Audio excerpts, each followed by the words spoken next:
Hi there, and thank you for clicking. In this video, we're going to be talking about why setting expectations for new onboarding staff members is important.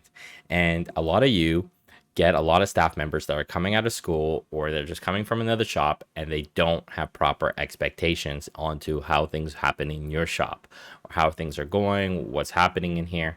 So I want to create in this video how to set the proper expectations or just communicate that to onboard your staff. So I talk to a lot of, owners, and they say to me, Mike, I've hired people from, school. I hired people from here. I hired people from there. It doesn't really work out. And they kind of put the onus on the staff member, but it's a little bit on both sides. A little bit on them, a little bit on you, because if nobody's working out, then there's something wrong with you, right? Like if you tried everybody and you say, hey, all these people are no bueno, it's kind of you're like your onboarding service isn't no bueno. So I want to put it in this video to give you more success and understanding of what's happening out there and give you more of reality check as you as the owner, and then giving people that you onboard a better reality check. So let's say you're trying to onboard staff, you're trying to get guys on board, or you're trying to get girls on board, whoever, and you're trying to bring them into your shop. The number one thing you got to understand is in this new generation, social media and word spreads. Okay, people see success from other people faster, and they hear things and they're like, they see something online and they say, oh, this guy got successful, he's making this amount of money. They see some barber or stylist who's famous and they're like, I want to be that person. But I want to tell you guys that's an anomaly. They are looking through a lens, a very small lens, of the very successful online gurus, whatever it might be. Most people don't get success like that.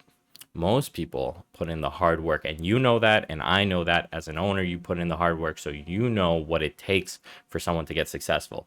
Those people who are successful online, they if they clickbait or there's just something, there's an anomaly there. 99%, 99% of people are not going to get that kind of success. They got to put in the time, they got to put in the effort, they got to make their income based on their situation.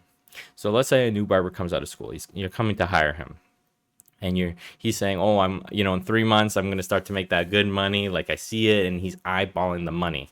He's thinking money, but he isn't thinking expectations. He's just saying, "Oh, in like 5 months, I'm gonna be making like 5 to 10 grand." He's got that eye on the money. He's counting how many clients he's gonna hit in, and he's counting how much money he's gonna be making. Is your job as the owner to set those expectations correct, to make sure they understand what it's going to take to get that kind of success in your shop. Okay, you have to have a clear plan of attack. So let's say you're by yourself, you're in the shop, and you're making about 6 to 7K right now, and you want to bring another staff member because you're ready to kind of grow. You got this additional client flow, or you need someone that's going to handle the additional because you can't handle everybody. You're looking for a barber. You're going to say to somebody, hey, look, you got to have a clear plan and a clear strategy, and that's going to be communicated to the new person. Now, if this is the new generation, you got to set those expectations correctly, because if they mismatch with what they want, if they want a clientele handed to them and, just to be a worker bee, that's fine. But some people want, to build and to have better opportunity at another place and not be that fifth worker on the chain, be that someone that has already built, gets a better chance to build, under the owner, and maybe open their own business and build a partnership. You're looking at each hire that you're about to bring on as someone that is giving up their time, and you're giving up your time. You're both investing together, and you're creating a partnership. And you got to entrust that you're both putting in the effort to, create that partnership. And most owners don't communicate that properly. They have no plan. They have no action plan. They don't communicate what the issues are. So when you're trying to bring on that, new person into your company, you got to set those expectations. You got to set that plan. You got to give them a kind of a way of how they're going to grow in the shop. Okay, and is this the right shop for them, right? Talk to them about like the reputation and what that's going to mean to them. Okay, So let's say I bring someone on board. I'm going to communicate, number one, how long it's going to take for them to build a clientele, raise their prices, you know, move in the company. Then I'm going to talk about our goals as a company, how many locations I might want, you know, what I'm kind of like looking to do, plan in the future, and just communicate with them and what the pay is going to look like, you know, right now until we, you know, get to this level. So they're kind of trying to get on that level with you. And the more you communicate like that plan with them, the more they can be on board with that plan. If you don't communicate any plan and any strategy and you don't have anything, then they're going to be like, why am I doing all this? Why am I helping you? You know, they're going to get lost. So having that clear guideline, expectations, goals, everything kind of laid out for this new generation so that you guys are on the same page. Setting those expectations is probably the most vital thing you can do. Now, I know a lot of owners are expecting that new generation to do things, but some people don't do things unless they see the plan or the outline for them. So you're going to want them to market. You're going to want them to take photos. You're going to want them to, you know, be more aggressive with getting clients.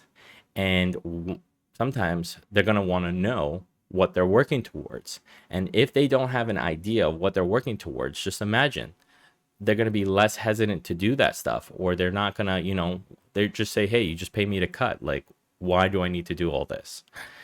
And they have a good, that's a really good question to ask you because they want to just get hired to cut. So you're there to set the expectations properly, communicate that, set the plan for them. And then once that plan's set, then bring them on board. And then you guys are working on that plan of attack. Hey, I'm going to be working on this. I'm going to be working on marketing. I need you to post videos. I need you to do this. I need you to clean up here, you know, so that they understand what they're working towards and all the effort that they're putting in and what they're going to get out of that effort eventually. Okay. And if they put in their time, and you help them grow and you understand, hey, I'm going to take you under my wing. I'm going to give you this, you know, that you're both helping each other grow. And then that way you know, everyone's kind of winning and everyone's on the same page.